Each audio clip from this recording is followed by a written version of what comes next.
uh, Cretaceous World, 144 to 65 million years ago. By the beginning of the Cretaceous period, 144 million years ago, huge herds of plant-eating dinosaurs had eaten large areas of forest, making room for the first flowering plants. Towards the end of the Cretaceous period, some cycad, fern and conifer forests were being replaced by trees bearing flowers and fruit. These included figs, willows, poplars, magnolias, plane trees, laurels and oaks.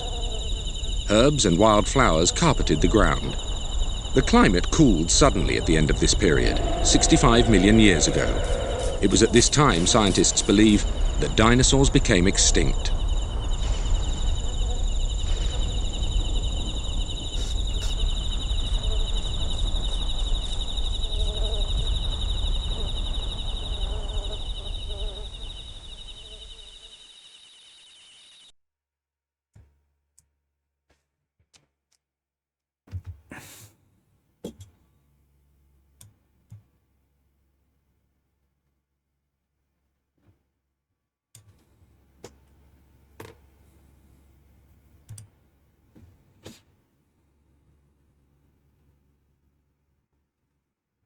Here you can see Laurasia and Gondwana. In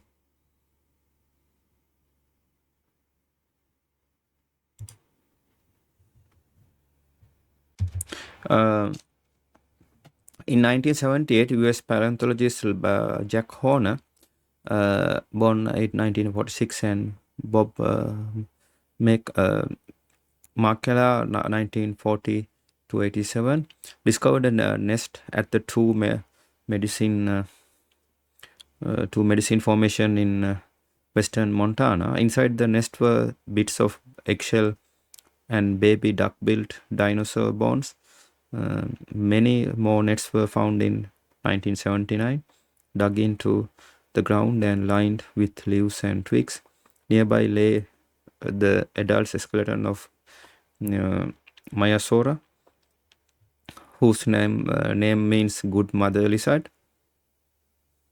Here the paleontologist, a scientist who studies fossils. Paleontology is a science dealing with the life of past geological period as known from fossil remains. The Jack Horner was specialized in researching into duck-billed dinosaurs and their parental care.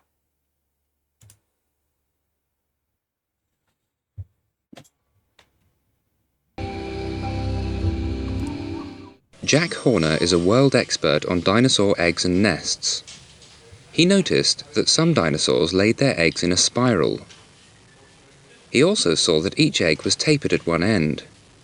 This one has been squashed on top and shows where the protective eggshell has broken. Inside the eggs, Horner found the tiny, fragile bones of fossilized dinosaur embryos, complete with teeth in the jaws. He removed this arm bone from one of the embryos to compare its size with that of an adult.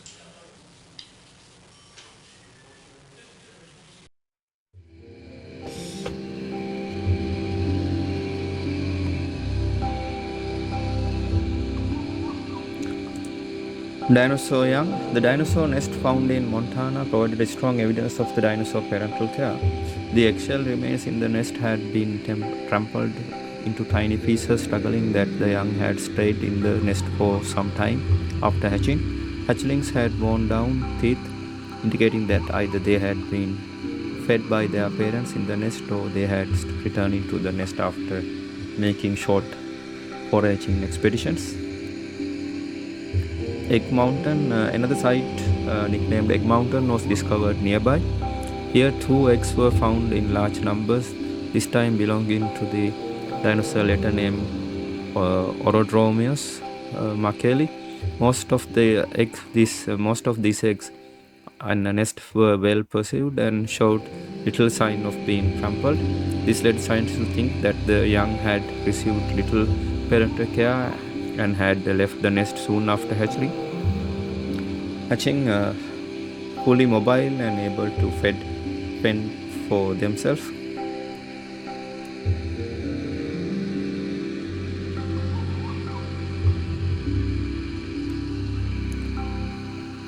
embryos, bone structures of Myosaura and Orodromous embryos reflect the difference they received in parental care.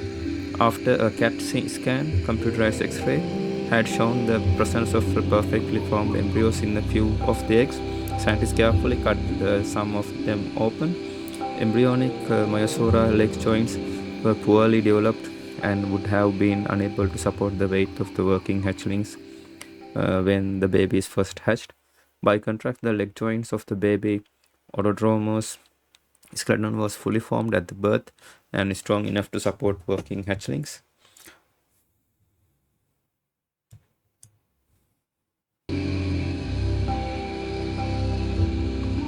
So, Orodromeus hatchlings would have been capable of leaving their nest immediately upon hatching.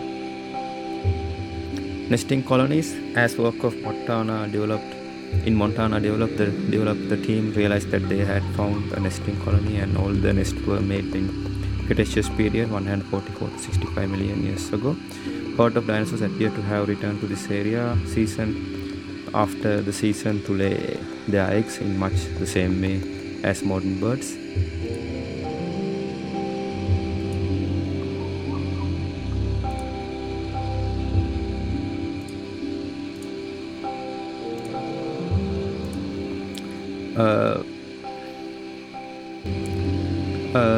Big bones in Montana. Burnham Brown, 1872 to 1963, a US fossil collector, was working for American Museum of Natural History in 1902 when he discovered the giant carnivore bones at the Hell Creek in Montana. He spent the next two summers excavating the skeleton from hard sandstone. The bones were so heavy that Brown had to build a special horse-drawn sledge to carry them into the nearest road. He had found the first Tyrannosaurus. Here, carnivore describe an animal that eats mainly or entirely meat. Most carnivorous animals are predators that feed by hunting other animals. Carnivorous dinosaurs include the giant Tyrannosaurus and the pack hunter Deinonychus. Here they are excavating at Hell Creek. Burnham Brown excavated Tyrannosaurus bones using dynamite, pickaxe and chisel. North American discoveries.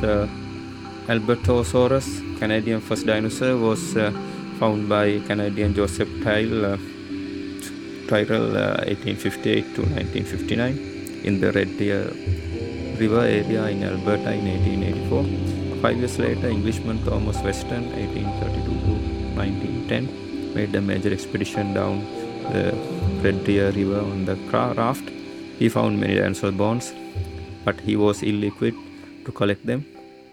In 1897 and 1898, Lawrence Lumbe, 1862 to 1990, of the Canadian Geological Survey gathered fossils from the Fossilseum area.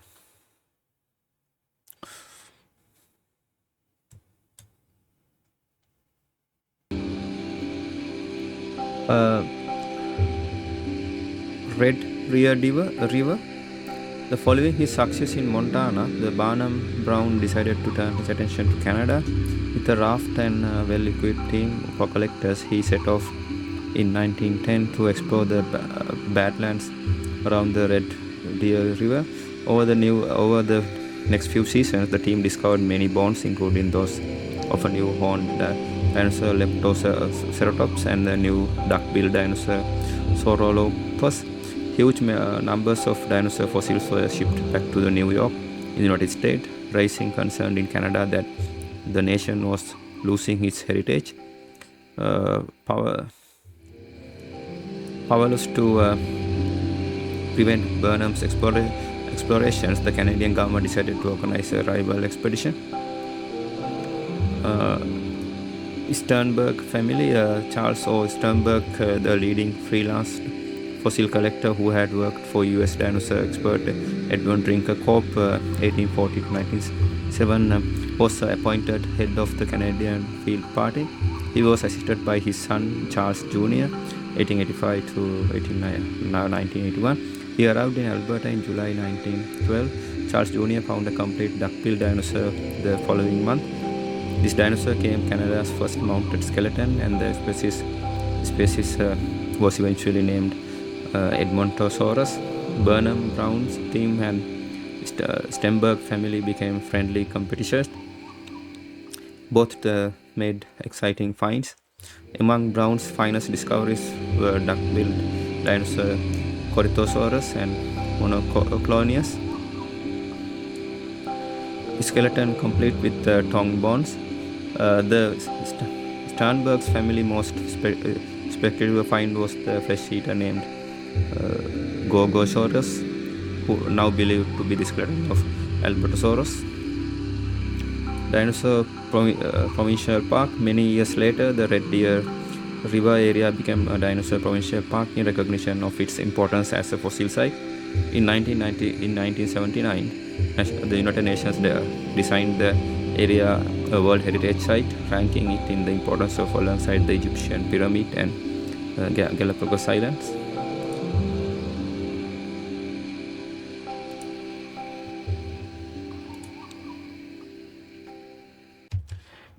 First horned dinosaur skull. John Bell Hatcher, 1861 to 1904, is a U.S. fossil collector, worked for U.S. dinosaur expert Othniel Marsh, 1831 to 99. In 1888, Hatcher made the first discovery, a horned dinosaur in Wyoming. The skull was extremely heavy, and Marsh gave it the name Triceratops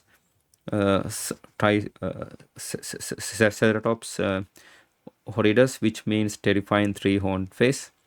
Here you can see the collecting talent. Here you can see the John Bell Hatcher is regarded as one of the most famous dinosaur collectors in the history of US fossil hunting.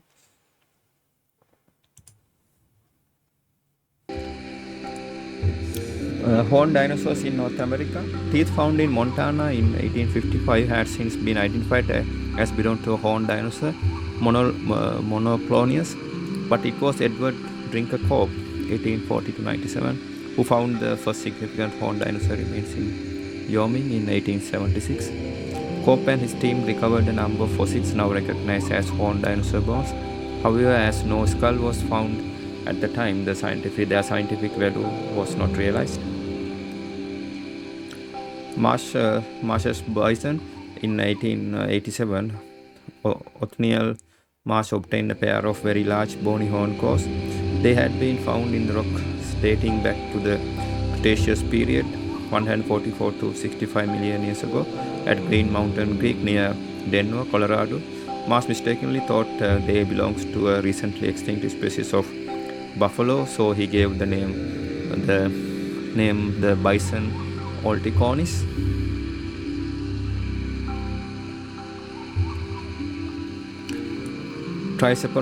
Triceratops.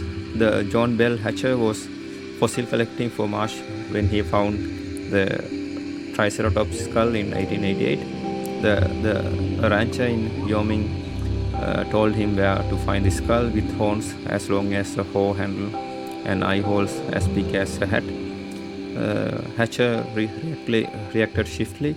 He sent one of the horns to Marsh, who realized that was the same as the of his wrongly identified bison. Following year, Marsh had complete massive skull of Triceratops in his fossil collection. Hatcher's legacy. Hatcher spent the next 4 years from 1889 to 92 recovering more than 50 horned dinosaur skulls from last formation near Lusk, Wyoming. Many of them were in most perfect condition. Among the skull was the beautiful specimen of Torosaurus. It had the largest head of any known land animal. Marsh died in 1899 before he could complete his description of horned dinosaurs, and the Hatcher, who had found many of the specimens himself, was chosen to complete the work. By the time Hatcher died of typhoid in 1904, he was recognized as the world authority on horned dinosaurs.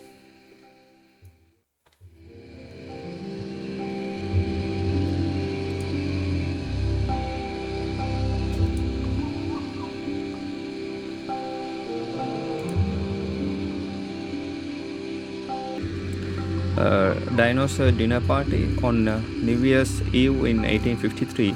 A banquet was held at Crystal Palace, London, England, inside the life-size model of iguanodon.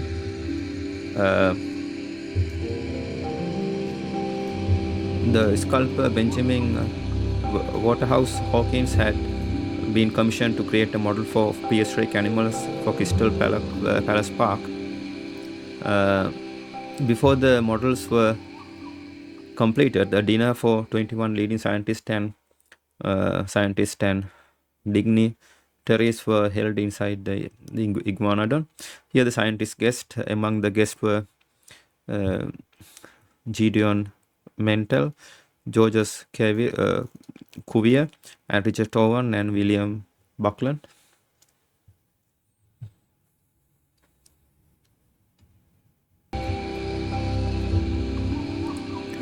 Iguanodon finds.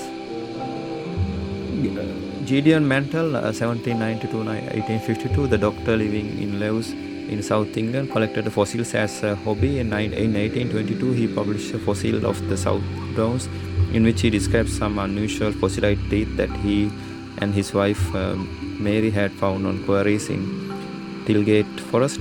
Mantel showed these teeth of two leading fossil experts in England in an attempt to identify them.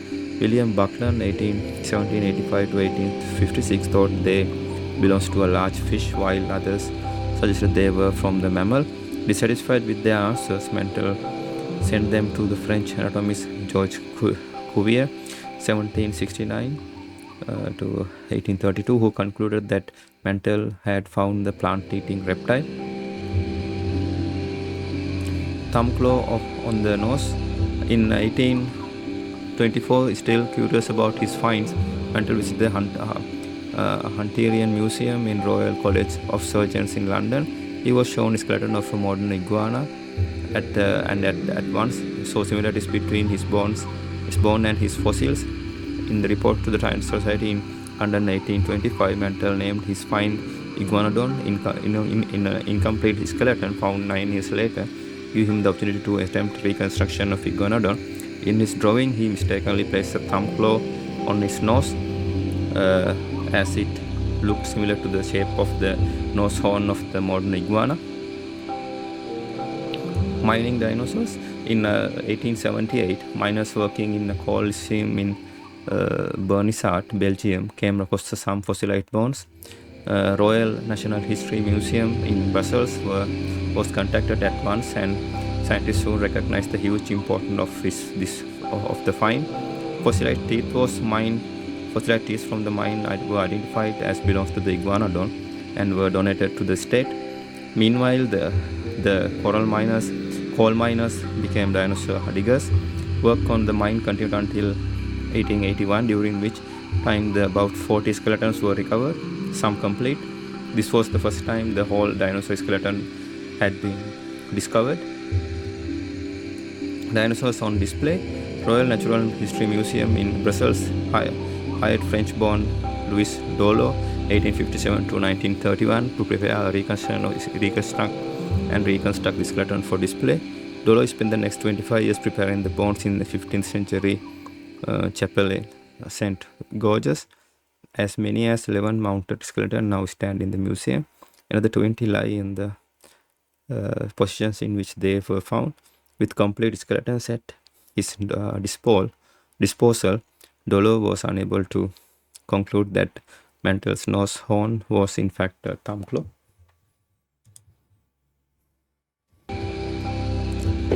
Dinosaurs on display. The Royal National History Museum on Brussels hired the French-born Louis Dolo, 1857-1931, to prepare the reconstruction of skeletons for display.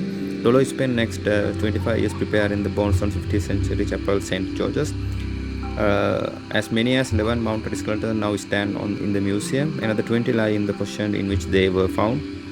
With complete skeleton in his disposal, Dollar was able to conclude that the mental's nose horn was in fact a thumb claw.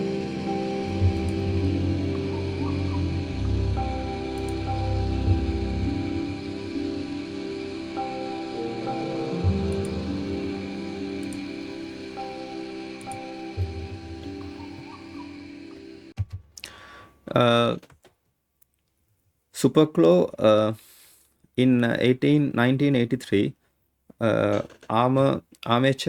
amateur fossil hunter Bill Walker was exploring a clay pit in Surrey, England, when he found a fossilized claw uh, dubbed Superclaw by the press.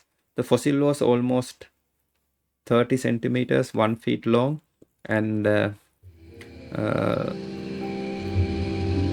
shaped like the sickle. Half of the skeleton was finally recovered by a team from London, England. In 1986, Angela Milner and Alan Carrick from the Natural History Museum in London named the new dinosaur Baryonyx workery in honor of the finder. Proud finder, when Bill Walker found the Baryonyx claw, the tip was missing. Amazingly, he returned to the site and found it.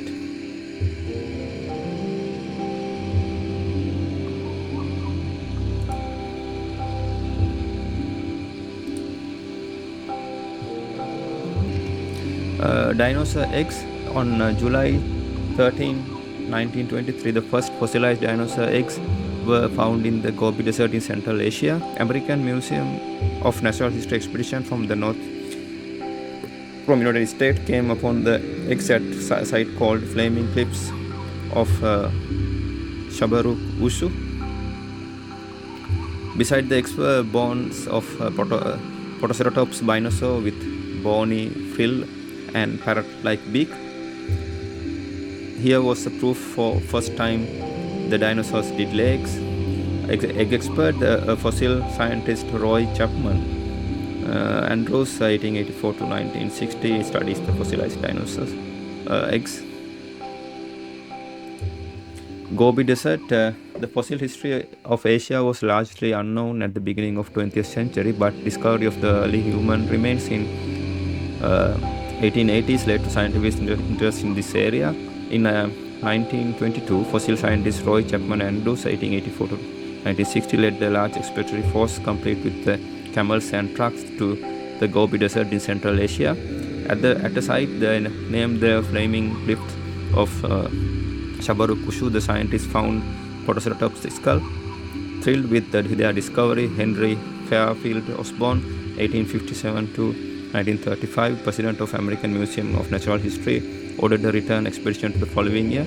It was the new collector, George Osland, who found the dinosaur eggs at Flaming Cliffs in 1923. Other new finds, expedition found several new species of dinosaurs, including Sauronithorids, Velociraptor, and the curiously beaked Psittacosaurus. One skeleton was found in the top of the nest of eggs, as if caught in act of stealing. Henry Fairfield Osborn named it Oviraptor Velociraptus, Pilosiraptors, the egg stealer that loves horned dinosaurs. An expedition also discovered tiny mammal skulls from the Cretaceous period, 144 to 65 million years ago, which proved that mammals were alive at the same time as dinosaurs. Dinomania. Scientists returned to the United States to study their finds and to try to raise money for future expeditions. The discovery of dinosaur eggs had fired the public imagination. When Roy Chapman Andrews gave his first lecture at American Museum of Natural History, 400 people wanted the 1,400 seats available. Reporters dogged his every move and fought for exclusive rights to photograph the eggs. One egg was sold for 5,000 as publicly stunt. The total of 280,000 was raised for next expedition.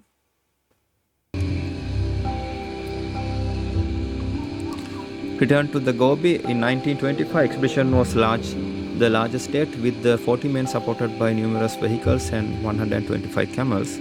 Returning once more to the flaming cliff site, they found evidence of Stone Age human remains together with the pieces of dinosaur eggshell arranged into squares. It was clear that Stone Age people had found and been fascinated by the dinosaur eggs many thousands of years before the American scientists made their discovery.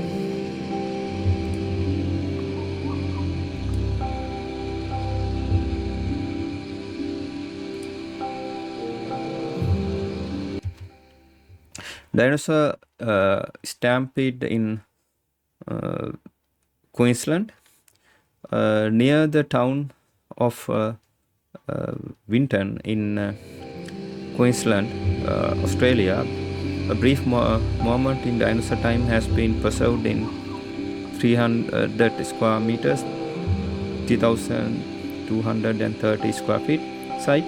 More than 4,000 dinosaur footprints in a lakeside scene show where a large flesh-eating dinosaur about 5 meters 16 feet in length caused a herd of 150 small dinosaurs to stampede. The site was purchased in 1978 by a state park service and opened to the public in 1982. Ancient tracks, these dinosaur footprints were made more than 150 million years ago.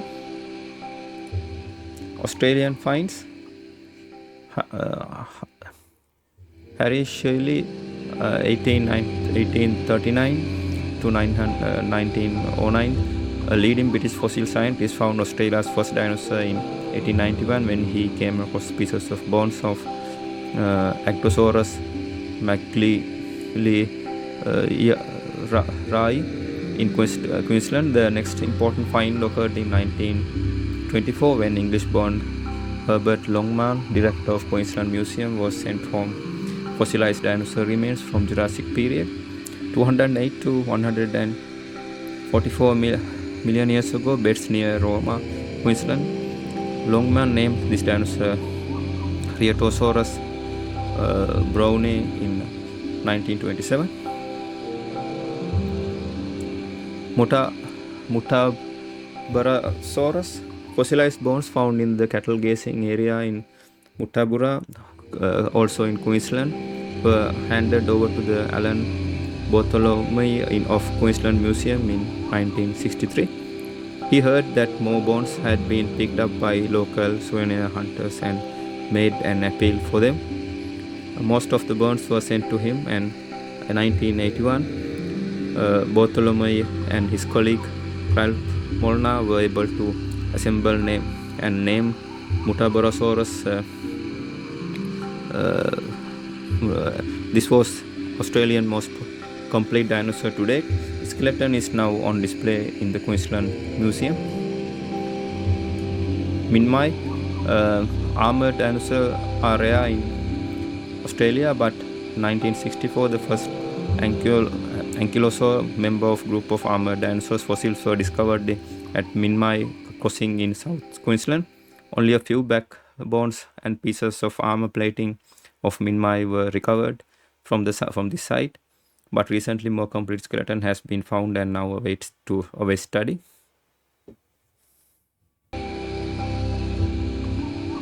Dinosaur Cove, the Tim Canary of the Monash University, Melbourne, identified the number of fossil-rich sites in Victoria in late 1970s. These include Dinosaur Cove in the Otway National Park. Many fossils have been excavated from Dinosaur Cove, including bones from the known dinosaurs such as Allosaurus. New dinosaur discoveries include Altacoposaurus and Leanissaura. Leanissaura skeleton was the young one, and the skull indicated that the dinosaur's eyes had been very large. Some scientists believe that the development of large eyes may have been an adaptation to the darkness of the southern Australia coast, which was still part of the polar Antarctica during the Cretaceous period, 144 to 65 million years ago.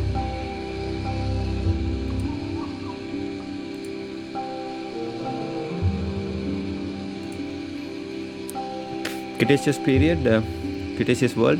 Cretaceous period 145 to 65 million years ago marked the last phase of the Mesozoic era and the climax of the age of dinosaurs. During this period, thick chalk beds covered the floors of shallow seas. Was invaded in North America and Europe, Laurasia and Gondwana fragments into the continent that we know today, and the colliding slabs of the continental and oceanic crust pushed up the Rockies and other mountain ranges. Close to the equator, climate stayed warm but became drier and forests thinned out. Elsewhere, the seasons grew more marked and flowering plants appeared. Animals on now isolated continents started to evolve separated from one another. This explained why the more dinosaur species appeared in Cretaceous times than ever before. Lands. Early Cretaceous period, the land bridge linked Western Asia and Western North America formed one region known as Asia America. Gradually, during the Cretaceous period, the shallow sea split North America in half, and Western North America became an island with its own dinosaur species. A shallow sea separated Euro-America, Eastern North America, Europe, and Greenland. From Asia, also southern lands of Africa, Antarctica, and India, South America, and Australia gradually drifted apart. With Euro-America, the southern lands shared the old-fashioned dinosaur types and together made up one of the great animal life region known as Euro-Gondwanian region. Plants, Mesozoic plants such as cycads, palm-like tropical plants, gingos, trees with fan-shaped leaves, conifers and ferns still dominated the land in the early Cretaceous times. Angiosperms, small weedy flowering plants, started to appear as these prolific plants spread from tropics into cooler regions. Some evolved into shrubs and small trees. Towards the end of the Cretaceous period, oaks, maples, walnuts, and other trees were competing with the still abundant conifers. Life on land, but by later Cretaceous time, these small mammals, animals that have hair and feed their young on milk, were diversifying vast, and snakes had evolved from lizard, but dinosaurs still dominated on land. New plants eating Ornithischians, bird-hipped families appeared, equipped with the teeth and jaws that were designed for chewing the new flowering plants. Low-browsing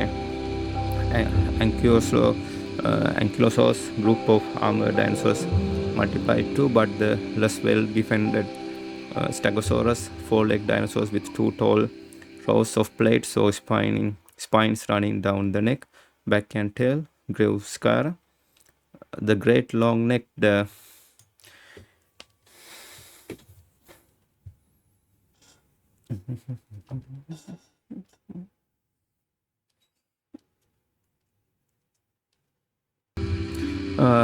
sauropods, lizard-footed dinosaurs, began to diminish the northern land, although they still predominated in the south.